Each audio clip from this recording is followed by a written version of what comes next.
Apie 350 spalvotų ir nepaprastai linksmų talismanų apgulė Hanjū, maždaug 100 km į šiaurę nuo Tokijo nutolęs miestas, nedidelis, nepaisant savo dydžio visada turėjo 5 talismanus. Tikrų traukos centru tapo dėl tarptautinio talismanų suvažiavimo. Pernai renginys sutraukė beveik 500 000 svečių, manoma šiemet vos kiek mažiau apie 400 000. Japonijoje talismanai reklamuoja miestus, prefektūras ir įstaigas. Šių metų talismanų suvažiavimo didžiausia pažiba – Funashi.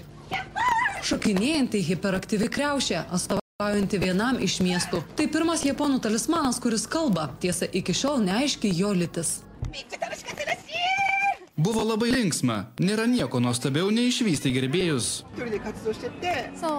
Pats reklamavausi ir vieną dieną mane pakvietė į televiziją. Nusifilmavau reklamoje, jiems patiko ir vėl buvau pakviestas į televiziją. Mane mėtė sumo stiliumi. Lankytojai prisipažįsta, dažnas net nesusimasto, kad po milžinišku kostiumu vargsta ir prakaituoja paprastas žmogus. Personažas ir jo kuriamas įvaizdis užgožia viską, priverčia pamiršti net kasdienius rūpesčius. Mes Japonijoje visada esame panirę į darbus ir rutiną, o talismanai, vien būdami tokie, kokie yra, mums leidžia atsipalaiduoti. Jie atgaiva. Miestų ir prefektūrų talismanai Japonijoje paprastai reklamuoja vietos produktus. Dažniausiai tai būna vaisiai ar daržovės. Tačiau šalyje vis labiau populiarėja jau ir prekybos centrų talismanai.